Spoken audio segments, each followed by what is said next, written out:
प्यार क्या है, मैं अपने शब्दों से आप तक पहुंचाने की कोशिश करता हूं कि प्रेम जब तन पे होता है तो वो वासना होता है।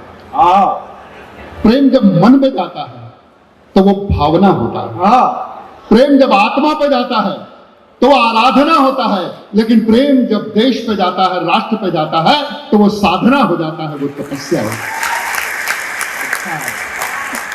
आइए उन प्रेमियों को प्रणाम करते हैं जिन्होंने इस देश को देश बनाया। इस देश पर शहीद होने वाले, चाहे वे सरहदों पर शहीद हुए हों, चाहे हमारी वर्दी पहनकर देश की आंतरिक सुरक्षा करते हुए शहीद हुए हों, मैं उनके गिरे हुए रक्त की एक एक बूंद को प्रणाम करता हूं और आपके बीच में अपनी कविता प्रस्तुत करने की कोशिश। एसपी साहब बैठे हुए हैं, समर्पित करता हूं। शत्रु की साजिश के सम्मुख जिनका स्वाभिमान तना, शत्रु की साजिश के सम्मुख जिनका स्वाभिमान तना, जिनका रक्त गिरा धरा पर गिरकर हिंदुस्तान बना। शत्रु की साजिश के सम्मुख जिनका स्वाभिमान तना, जिनका रक्त गिरा धरा पर गिरकर हिंदुस्तान बना। आंखें मूंद जिन्होंने हमको जीवन का उल्लास दिया, स्वयं हुए आधार देश को शिखरों सा विश्वास दिया। और जिन्होंने जीवन छोटा माना देश महान है, उनके दम पर खड़ा हुआ ये मेरा हिंदुस्तान है। उनके दम पर खड़ा हुआ ये मेरा हिंदुस्तान है। तो हर संकट में डटी रही ऐसी जोश जवानी को नमन नमन शत नमन है उनको, उनकी हर कुर्बानी को नमन नमन शत नमन। डॉक्टर कुमार विश्वास का मंच पर होना और उनके साथ कविता पढ़ना अपना एक अलग ही आभास देता है। युवा शक्ति को कवि सम्मेलन और कवि मंचों की तरफ लाने और उन्हें जोड़ने में जो हिंदुस्तान के अंदर सबसे बड़ा योगदान है, वही योगदान डॉक्टर कुमार विश्वास को युग कवि बनाता है। अन्यथा कवि सम्मेलनों की स्थिति बहुत विकृत होती जा रही थी, लेकिन आज यहाँ हजारों की संख्या में जिस तरह से लोग मौजूद हैं और एक कवि भी इतना बड़ा सेलिब्रिटी हो सकता है, उसका निर्माण करने में डॉक्टर कुमार विश्वास है। मैं कुमार विश्वास को बताऊंगा। मेरा परिचय दे गया, मैं पुलिस उप अधीक्षक हूँ।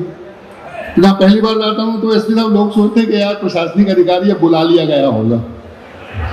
ऐसा नहीं है। मैं अपनी बात प्रारंभ करता हूँ। मेरे वर्दीधारी साथी सब बैठे हैं, मेरे छोटे भाई बैठे हैं, इंस्पेक्टर साहब बैठे हैं, डीएसपी भी बैठे होंगे। मैं अपनी परिचय से मेरी बात प्रारंभ करता हूं कि हम असी और मसी के साधक। असी अर्थात हमारा शस्त्र, हमारी राइफल, रिवॉल्वर, तलवार, जो भी आप मान। हम जब रात को या दिन में कभी भी अपराधियों के पीछे होते हैं, समाज के अंदर शांति स्थापित करना चाहते हैं, हम रात की गश्त के अंदर होते हैं, तब हमारे असी, हमारा शस्त्र हमारे साथ होता है और हम ये कोशिश करते हैं कि आप चैन से सो सको ताकि सवेरे अपने काम में लग सको।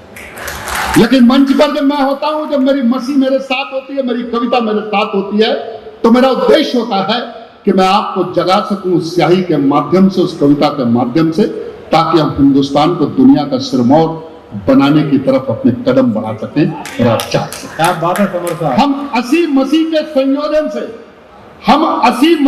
संयोजन से चित्र बनाया करते हैं, मिला स्वेद में शोणित को नवरंग सजाया करते हैं। प्यार कपोतों से हमको पर बाजों से परहेज नहीं, भारत की करुणाई को होने देंगे निस्तेज नहीं। और स्वाभिमान जगह तो पीछे तक जो लोग खड़े हैं याद उठाना, भारत की करुणाई को होने देंगे निस्तेज नहीं। हम इसकी रज में खेले हैं, हम इसीलिए अभिमानी हैं। हम धन्य हुए, हम गर्वित हैं क्योंकि हम हिंदुस्तानी हैं। हम धन्य हुए, हम गर्वित हैं क्योंकि हम हिंदुस्तानी हैं। हम रहे हजारों साल खड़े जब दौर चला तूफानों का, अब विचलित कैसे कर देगा कोई झुंड हमें बेईमानों का। हम दंत तोड़कर अंत करेंगे उन जहरीले नागों का, दहशत में डाल दिया जिनने उत्सव मल्हारी रागों का। हम दिव्य नहीं है, दिनकर से एक संकल्प लेना, यहाँ इस कवि सम्मेलन के मंच से बात कर रहा हूं। हम दिव्य नहीं है दिनकर से, सभी लोग, हम दिव्य नहीं है दिनकर से, लेकिन छोटी सी चिंगारी है। हम जहां खड़े हैं वही राष्ट्र की असमत के एक पुजारी हैं। हम जहां खड़े हैं वही राष्ट्र की असमत के एक पुजारी।